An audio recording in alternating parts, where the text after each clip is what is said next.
Welcome back to round 6 of my Dubai Rapid tournament. If you watched up until now, you'll know I'm 5 out of 6. In round 5, I did lose to a Grandmaster. Round 6 marked day 2 of the event. There were 9 rounds total.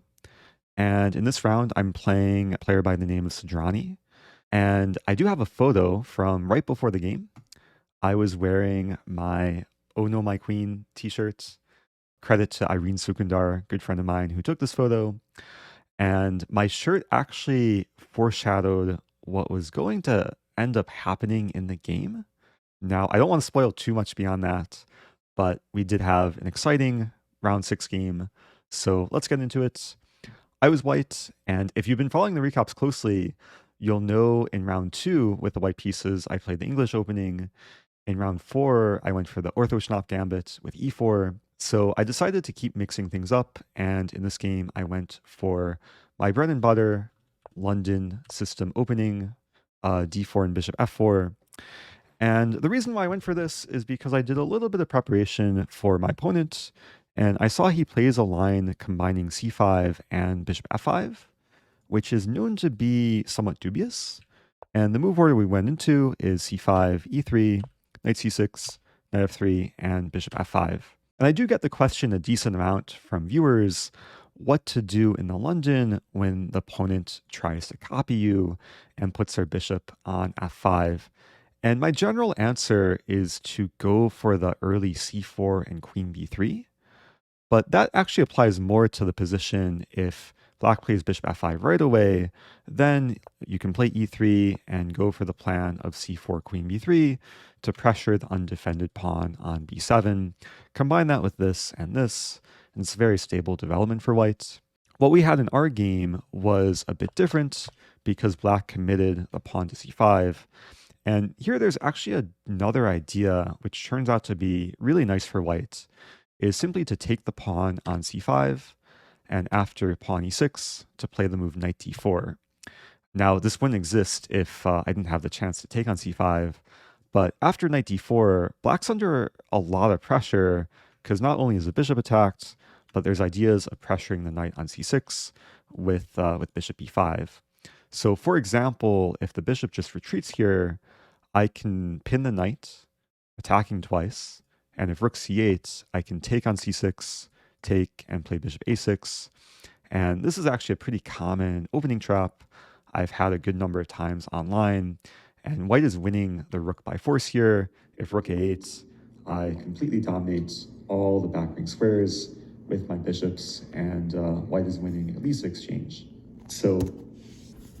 Okay, so I was just editing that and realized I made a crucial mistake. If knight takes c6 and bishop a6, it's black to move and trap white. So good job to those who found the move, queen a5 check, picking up the bishop on a6. I confused myself, and here's me trying to correct my mistake. I will say though, after bishop g6, the best move for white is still to play bishop e5, and after rook c8, play b4, holding onto the pawn. Stockfish gives like plus almost 3 for white in this position, so still good for white, but let's get back to the game. So going back, my opponent didn't play bishop g6, but rather took on c5, which turns out to be the best move. If knight takes d4, I would have taken back and held on to the c5 pawn. So after bishop c5, I'm not winning any material, but I do get a really nice position after the turn on f5. I get the bishop pair. Black's pawn structure is a bit more weak with the double f pawns and isolated d pawn. And from here, I continue development, play bishop d3, knight e7, c3, castling, knight d2. And I was feeling pretty comfortable here. But as we're going to see, things turned out not to be so simple. And my opponent grabbed initiative for the next couple moves, starting with knight g6, hitting my bishop. I did not want to grab the pawn here because not only would I give back the bishop pair, but I would allow queen b6, hitting these pawns. Black would be winning back a pawn. Not to mention black could also throw in rook e8, followed by queen b6. This is not a position I would want to enter. So instead of taking on f5, I just dropped the bishop back to g3. And here my opponent played a move which I thought was a mistake in the moment. But after analyzing the game, I'm realizing this is probably one of the strongest moves in the position, is to play f4, sacrificing a pawn, and trying to take advantage of the fact that I have not yet castled, and black can forcibly open the e-file before I get castled. So I did go ahead and take, and after rook e8, I have a somewhat unpleasant decision to make. I either have to play king f1 and lose castling rights, or if I play bishop e2, I'm subjecting myself to a lot of pain.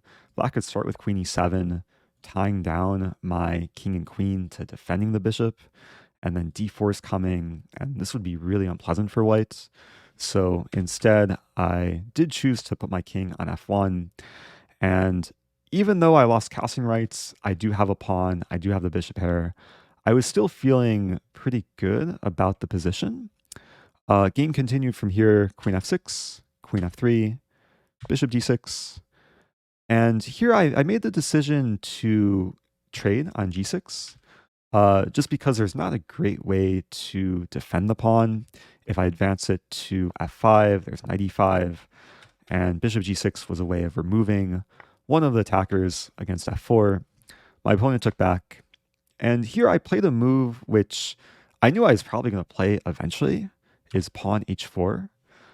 Given that I have not castled, my king is stuck on f1, my rook needs a way of trying to find a purpose in life, and pawn h4 creates the idea of eventually playing h5, opening the h-file, and the long-term idea is to get the queen to the h-file and checkmate on h8.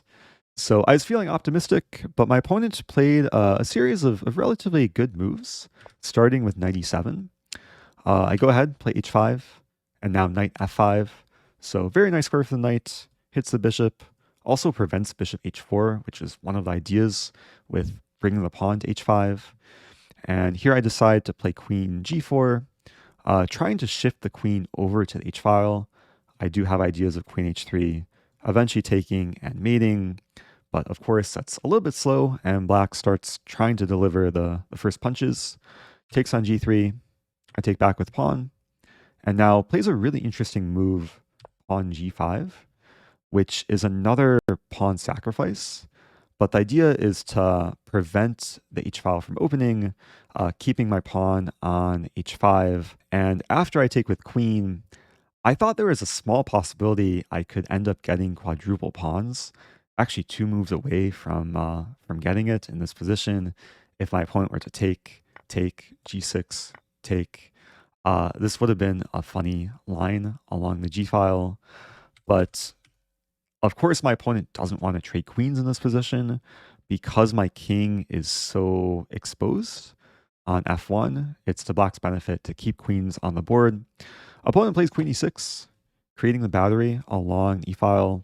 Now has some threat of queen e2.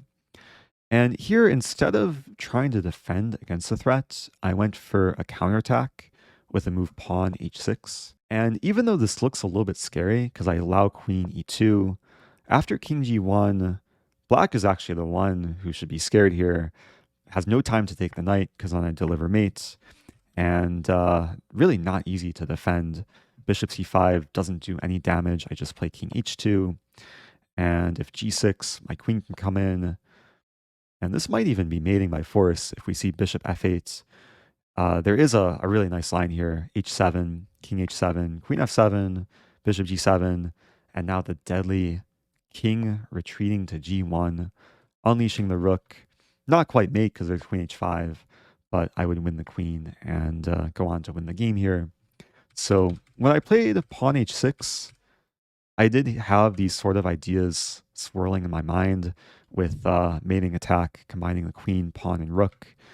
But my opponent very quickly played pawn g6. And we can actually see, based on the timestamps, that my opponent gained time.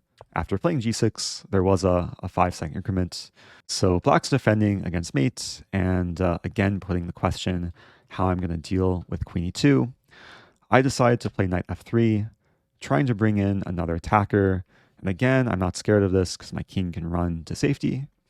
So my opponent starts with a strong move here, bishop to c5, which turns out to be really strong because not only does it cover f2 and g1, so now my king has no legal moves. It threatens mate in 1 with queen e2. And it has another kind of hidden threat to it, which I almost missed during the game. And I'm a little bit embarrassed to admit, but during the game, I reached out my hand, about to touch my rook, ready to play rook e1, which was kind of the original move in my calculation from before my opponent played bishop c5. But before I touched my rook, I realized rook e1 gets mated by force. So I encourage viewers to find the response for black. Black to move, force mate, mate in 3. Move would be queen a6. And this is why board vision is very, very important, especially in rapid chess, where you have to see things pretty quickly. Queen a6 would just demolish me along the diagonal. I'd have no choice but to play either c4 and rook e2 and eventually get mated. So thankfully, I realized that before it was too late. And instead of getting mated, I found the move knight to e5.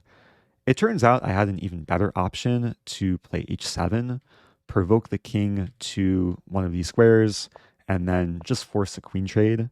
And this would have been just an easier way to simplify and steer the game into an endgame where I would have 2 extra pawns. Even if I lose a pawn, I'm ready to start targeting d5, and there would be excellent winning chances for white here. But queen stayed on the board, position stayed spicy. I played knight e5. Here my opponent played king h7, great move, blockading the pawn, preventing my rook from enjoying a full h-file. And I play rook e1, getting my last piece involved. Opponent plays queen a6 check. I block with the rook. And now I should note that the pawn on a2 cannot be captured. This would just walk into queen f6, and there's just too many mating threats for black to deal with. There'd be one more check, but after rook e1, there's no more good checks, and white is winning here.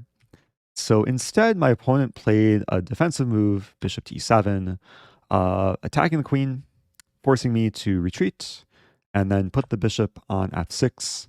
So now black has a bit more stable setup on the king side. My rook is pinned along the diagonal. And here I went for a very double-edged move. Knight takes f7, winning a pawn, but at the same time allowing the rook to have scope against my pinned rook on e2.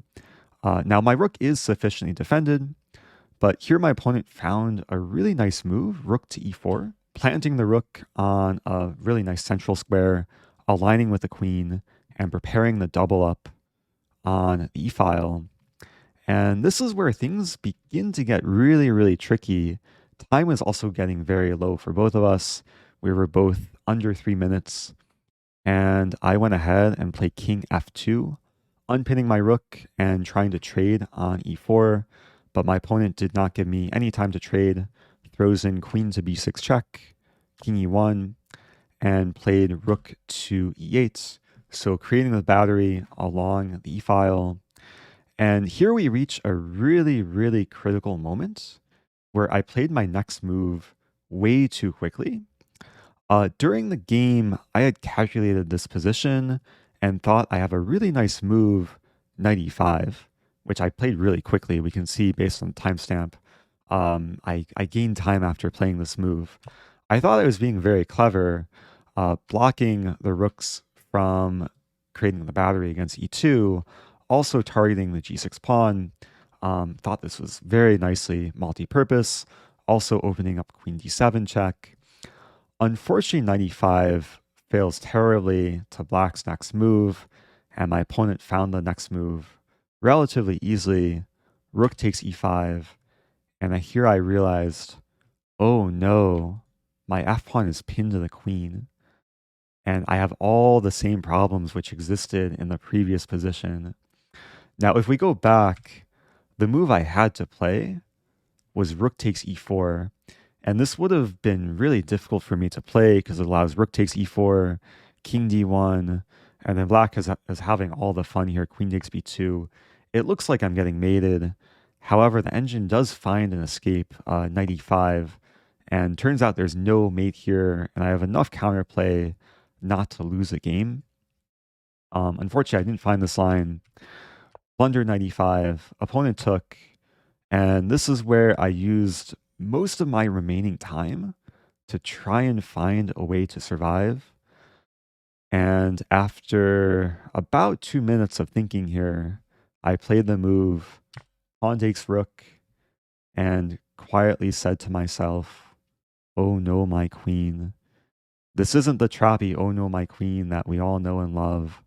This is just sadly watching my queen vanish from the board. And I went for this line because I thought, okay, maybe there's some potential with the two connect pass pawns, some idea of rook e7, and black still has to be careful. But unfortunately, f6 pawn also falls off the board, and now black is just basically up a queen for a rook. Played on a few more moves, tried to defend against all of black's annoying threats. d4 was a very nice move, just opening up more lines in the position, making way for the queen, forcing a trade of pawns. We trade on c3, and after queen to a2, king d3, queen f2. If I take the rook here, I walk into queen g2, and black would just win my final rook. So instead, I resign the game. The DGT board actually shows I played the move king d4 here, because when I resigned, we put the kings on the dark squares to signify black wins. It's just one of the quirks with the DGT board. But king d4, it's kind of a nice self-destructive image for the final position. And yeah, I got upset in this round. Emotionally, I wasn't too upset. My opponent fought back from what I thought was a pretty good opening for me. And I just had to move on and play my best chess going forward. So there are still 3 more rounds to go. Next video, I'll recap round 7. And I don't want to give away too much, but round 7 does feature another attempted Stafford Gambit. So stay tuned. And as always, if you have questions, leave them in the comments below, and I'll see you in the next video.